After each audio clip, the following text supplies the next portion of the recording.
Imran Pratapgarhi 6 minute आपके पास। Mic. धन्यवाद सभापति महोदय। भूख के एहसास को शेरो सुखन तक ले चलो, या गज़ल को मुफलिसों की अंजुमन तक ले चलो। मुझको नज़्मो ज़ब्त की तालीम देना बाद में, पहले अपनी रहबरी को आचरण तक ले चलो। सभापति महोदय, मैं न्यू एजुकेशन पॉलिसी पे बात करने के लिए खड़ा हुआ हूँ। माननीय मंत्री जी यहाँ मौजूद हैं। न्यू एजुकेशन पॉलिसी कहती है कि हमारा जोर टीचर्स ट्रेनिंग पर होना चाहिए, लेकिन जो नेशनल सैंपल सर्वे ऑफिस का आंकड़ा है वो कहता है कि इस देश में सिर्फ 13% टीचर हैं जो ट्रेंड हैं। तो मैं माननीय मंत्री जी से जानना चाहता हूं कि क्या जो 87% टीचर्स हैं जिन्हें ट्रेनिंग देने की अभी ज़रूरत है, उनको ट्रेनिंग देने के लिए हमारे पास क्या रोड मैप रहेगा, और क्या हमारे पास इतने बड़े पैमाने पर कॉलेजेस हैं, रिसोर्सेज हैं जिनसे उन्हें ट्रेन किया जा सके। हमारी न्यू एजुकेशन पॉलिसी कहती है कि टेक्नोलॉजी पे जोर दिया जाए, और टेक्नोलॉजी के सहारे पढ़ाई को हमने कोविड के दौरान देखा भी है कि किस तरह से बच्चों को टेक्नोलॉजी के सहारे पढ़ाया गया। लेकिन मैं माननीय मंत्री जी से पूछना चाहता हूं कि जब इस देश में 80 करोड़ लोग 5 किलो राशन पे गुजारा कर रहे हों, तो क्या उन परिवारों तक इंटरनेट, कंप्यूटर, लैपटॉप जैसी सुविधाएं पहुंचाने के लिए कोई रोड मैप है ताकि उनके बच्चों को शिक्षित किया जा सके? मैं एक बहुत महत्वपूर्ण बात और सभापति महोदय यहां कहना चाहता हूं कि माइनॉरिटी कम्युनिटी से जुड़ा हुआ जो मदरसा एजुकेशन का पैटर्न है, उस पे बहुत गंभीरता से माननीय मंत्री जी से पूछना चाहता हूं कि जो न्यू एजुकेशन पॉलिसी है, कुछ मदरसे ऐसे हैं जिनको सरकार रिकॉग्नाइज करती है, लेकिन कुछ बड़े शिक्षण संस्थान हैं, नदवा और देवबंद जैसे, क्या न्यू एजुकेशन पॉलिसी के कॉन्टेस्ट में आपने इन बड़े संस्थानों से डायलॉग करने का कोई मानक या कोई बातचीत शुरू करने का प्लान बनाया है या नहीं, ये मैं पूछना चाहता हूं।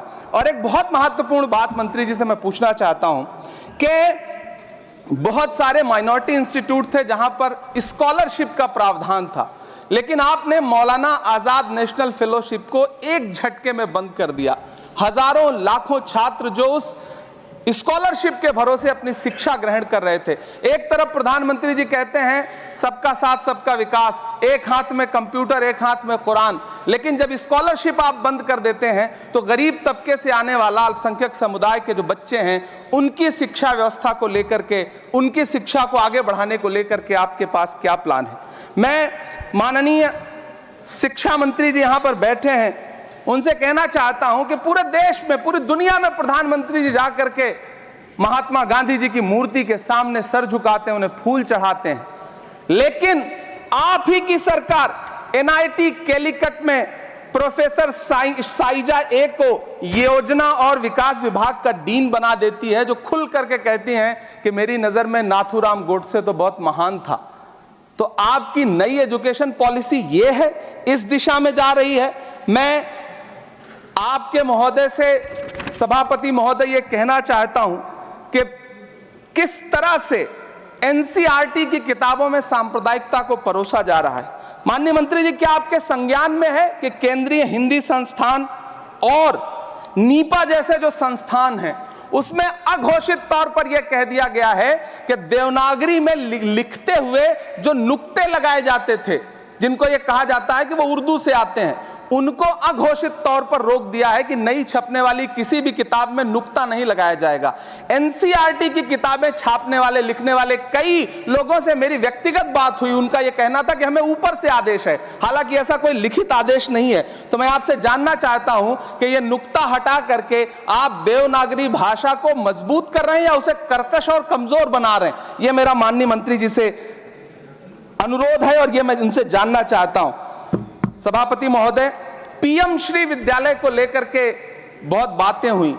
मैं एक चीज कहना चाहता हूं कि गाजीपुर एक जिला है उत्तर प्रदेश में, वहां वीर अब्दुल हमीद विद्यालय है धामूपुर गांव में।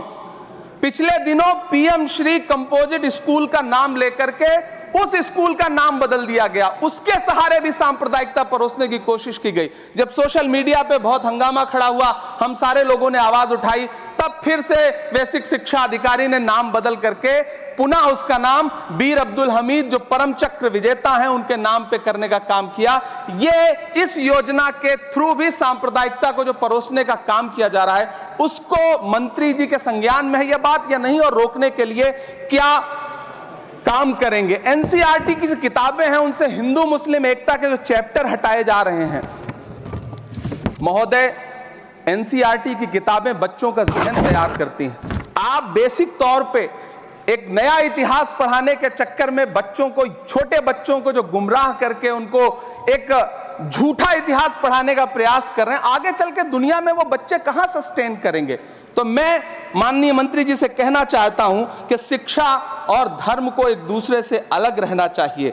मैं आज इस विषय पे बात करते हुए एक बहुत महत्वपूर्ण बात और कहना चाहता हूं कि दिल्ली विश्वविद्यालय में पाठ्यक्रम में जो बदलाव किए गए हैं, जिसमें राजनीति विज्ञान के पाठ्यक्रम से भीमराव, रामजी अंबेडकर, मोहनदास करमचंद गांधी, मोहम्मद इकबाल और भारत के संविधान पर आधारित शोध पत्रों को हटाया गया है।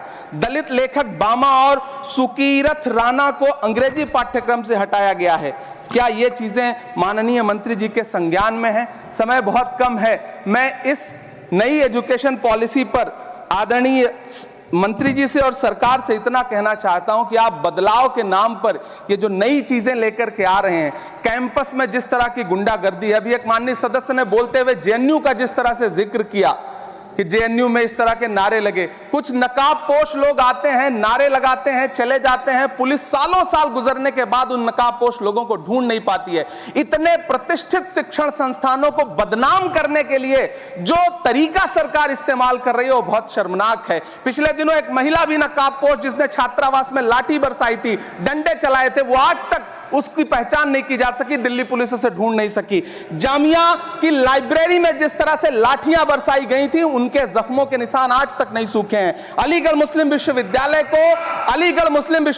को लेकर के वहां के सांसद जिस तरह की भाषा का इस्तेमाल करते हैं, वो बहुत शर्मनाक है। माननीय मंत्री जी और सरकार से मैं आपके माध्यम से पूछना चाहता हूं और ये कहना चाहता हूं, आप बदलाव के नाम पर जो नई चीज लाने की कोशिश कर रहे हैं, महोदय, नदियों को साफ मत करिए, उन्हें गंदा मत होने दीजिए, नदियां अपने आप साफ हो जाएंगी। सभापति महोदय, मैं तो कहना चाहता हूं कि जंगल मत उगाइए, बस पेड़ों को काटना बंद कर दीजिए, जंगल अपने आप उग जाएंगे। मैं तो सरकार से कहना चाहता हूं कि शांति स्थापित करने के लिए भाषण मत दीजिए, अशांति फैलाना बंद कर दीजिए, शांति अपने आप स्थापित हो जाएगी। मैं तो कहना चाहता हूं कि प्रेम फैलाने पर लंबे लंबे लेख मत लिखिए, बस नफरत करना बंद कर दीजिए, प्रेम अपने आप फैल जाएगा। ये जो नई एजुकेशन पॉलिसी है, इसमें जिस तरह से गरीब तबके के लोगों को, हाशिए पर मौजूद लोगों को शिक्षा से दूर करने का प्रयास किया जा रहा है, वो बहुत शर्मनाक है। शिक्षा को निजीकरण की तरफ जिस तरह ले जाया जा रहा है, वो बहुत शर्मनाक है। माननीय मंत्री जी इस पर सोचें और इसे सुधार करने का प्रयास करें। इस सदन की तरफ से शायद इससे बेहतर बात, इससे बेहतर सुझाव हम नहीं दे सकते। बहुत बहुत धन्यवाद। धन्यवाद इमरान।